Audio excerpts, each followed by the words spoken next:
Over the years, disc golf manufacturers have produced a lot of different discs that fill different slots in a player's bag. Some of those have been with us from the get-go, like neutral flying frisbee-style discs. And of course, ever-increasing, long-range, overstable drivers that have been essential for decades now. But the very, very understable mid-range slot is one of the newest. So what's it good for, and how do some of them compare? Let's find out. Because the disc is in the details. Hey everyone, it's Greg from Six Sided Discs, and these are 5 of the most understable mid-ranges in the game, at least on paper. But what makes these discs so different? What makes them so understable? And what are they good for? Well, those are the exact questions that we're going to try and answer today, beginning with what makes them different. And the answer to that question is pretty simple. They're understable. And not just enough to get a little turn, but like really, really understable. And that's different because the quote-unquote very understable mid-range is a relatively new creation. The 5 discs that we're looking at today, the Axiom Paradox, the Innova Rollo, Hooligan Flip, Discmania Founder, and Discraft Archer were released in 2021, 2023, 2022, 2025, and 2016, respectively. And honestly, the Archer is an outlier in this group of discs for the simple fact that Discraft call it a driver, not a mid-range, despite the fact that it's also a 5-speed. But listen, flight numbers are just made up. Anyways, where were we? Right, relatively new creations, yes. So with an average age of just over 4 years, the very understable mid-range slot is very different to most torque-resistant wide-diameter mid-ranges. In fact, many of these have smaller diameters to popular mid-ranges like the Rock 3 or Buzz. But back to what makes them different, their understability is literally a paradox. When you throw a disc with clockwise spin, or in other words, a right-handed backhand throw, it naturally wants to fade to the left towards the end of its flight. Most overstable discs enhance this, but understable discs manage to defy physics, making discs turn over and away from the expected fade. Which takes us to our next question. What makes them so understable? Well, to put it simply, aerodynamics. Overstable discs create drag. Here's a profile view of some very popular overstable discs like the Stego, the Tilt, the Apocalypse, or let's say more usable overstable discs like a Firebird or a Destroyer. To varying degrees, these discs slow themselves down, and that increases the intensity of their fade. A design feature that contributes to that drag is parting line height. When discs are injection molded, the parting line represents the point where the top and bottom molds meet. One of the reasons people focus on the parting line is because it's affected by the single most unreliable part about injection molding, cooling. When discs are injection molded, the plastic is heated under pressure, pushed into the mold, and then cooled just enough that the disc can hold its shape, before it's then released from the mold and set aside to cool. As the disc cools, it shrinks, and how quickly it cools can impact how severe or not that shrinkage may be. This is explained incredibly well in a 10-year-old video from the channel Best Disc Golf Discs. I'll put a link to this video in the description below. A lot of players would tell you that a higher parting line immediately means a more overstable disc, and in most cases, that is true. However, as we have found in many previous videos, if you use only one variable as a point of reference, whether it's weight, plastic type, or indeed the parting line height, you can inevitably find exceptions to those rules, just like we did in a plastic comparison video from a couple years ago. In the case of these very understable mid-ranges, having so much less drag combines with a very low parting line, as we can see from the profile view of the Rollo and Paradox. And if we compare that to a couple of slightly more overstable mid-ranges like these, we can see just how much more understable they're going to be. So we understand why these mid-ranges are so understable, and we also understand that this is a fairly new slot in players' bags. So what are they good for? Well, to put it simply, these are some of the most beginner-friendly discs you can find. For players with lower arm speeds, a really glidey, understable midrange will give them access to easy distance. It requires less effort to make the discs turn, and that's good news for older disc golfers, young kids that are just getting into the sport, or players looking to unlock a new shot shape with backhand throws. And different shot shapes they can do, because for Josh, these discs turn over so fast that they can effectively create forehand lines without throwing a forehand. For example, here's an overstable approach disc from an upcoming video, and let's compare that to the shape of the Discmania founder here. And well, you get the idea. Obviously, one of the big differences here is for backhand shots, how the disc behaves when it hits the ground, as some of these, if they come in with enough angle, are going to stand up and roll, or at least cut roll, making ground play a little bit harder to predict. Despite the unpredictability, the very understable midrange slot, specifically midranges with -3 or -4 turn, can indeed provide very different shot shapes. Which takes us to our last question. How do they compare? Well, let's begin with the oldest of these five, the Discraft Archer. Rated at 5.4, -4.1, the Archer is an obvious outlier with this batch because of one little word on the bottom of the stamp: driver. What qualifies as a driver versus a midrange has changed drastically over the years in disc golf, but these days the Archer still lives in a bit of a gray area.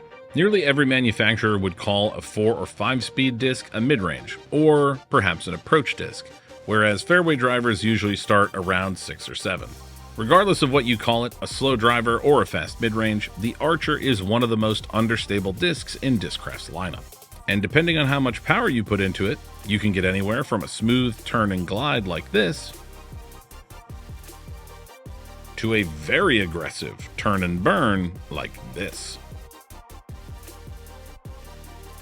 Like most of these discs with less power, you can get a more gentle turn and then fade, but that was really difficult to achieve in today's snowy, windy conditions. While the Archer was unknowingly ahead of its time, almost pioneering this slot before we knew it existed, the Paradox from Axiom took it mainstream. Appropriately named for its ability to get the exact opposite direction most backhand shots would want to go, the Paradox is rated at 5.4, -4.0. And it was an immediate hit with MVP fans far and wide for its ability to turn, and turn some more. Much like the Archer before it today, the Paradox will turn really fast for players with faster arm speeds. But it can also unlock easy, floaty turnovers that glide for so long, they just disappear. Okay, honestly, the snow made it impossible to track the Paradox once it was 200 feet or so away. But you get the idea, it's over there somewhere. Up next, let's take a look at the Hooligan Flip. The Flip has actually been living in my son Eli's bag for the last 6 months or so, and it shares the same flight numbers, 5.6, -4.1, as the other two discs we'll be looking at in a moment, the Innova Rollo and Discmania Founder. The Flip, though, is a bit different to the rest of these discs. While the Archer technically says it's a driver, and the Founder has a similar shape and feel to a slow fairway, the Rollo and Paradox feel a lot more like traditional wide-diameter midranges. The Flip, on the other hand, feels much chunkier in the hand. And that is in no way a criticism, just simply an observation, because I'm sure there's a lot of people that prefer a chunkier, deeper feel to their discs.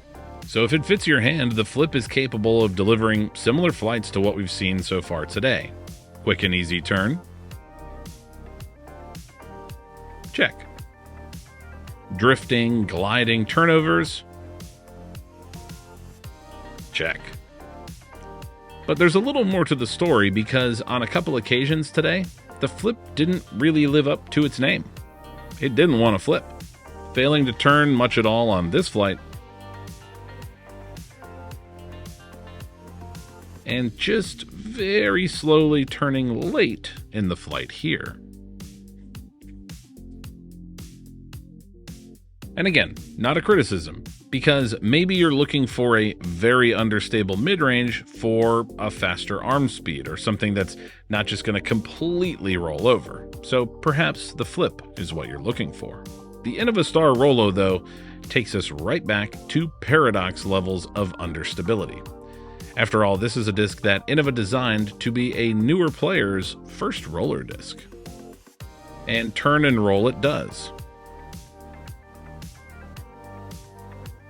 And turn and roll it does. But just to be clear, it too can get a smooth, glidey turnover as well.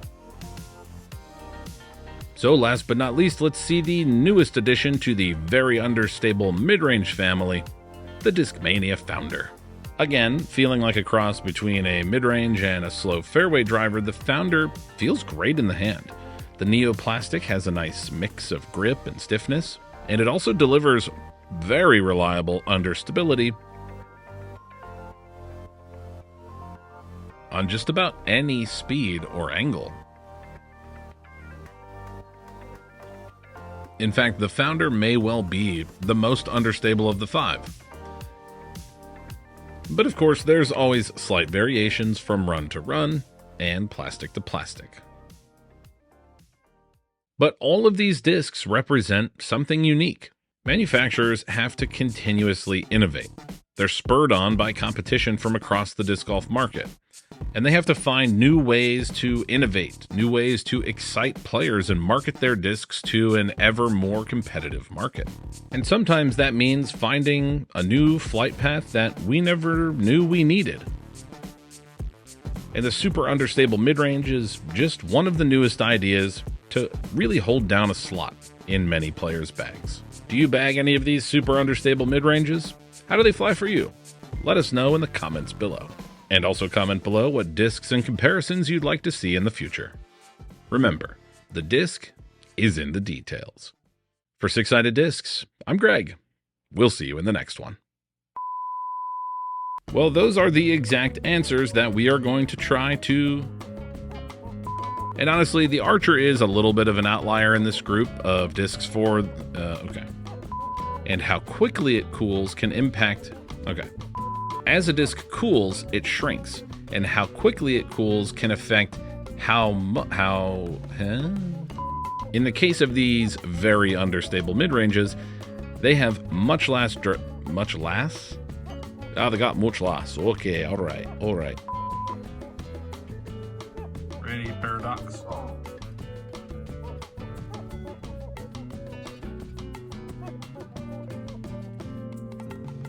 What sound does a paradox make? Isn't a paradox like a No, don't ever think it. an event? Quack, quack. A paradox? Huh. We got him. If you like this content and want to see more, please consider liking the video, subscribing to our channel, or becoming a member. Your support makes this content possible.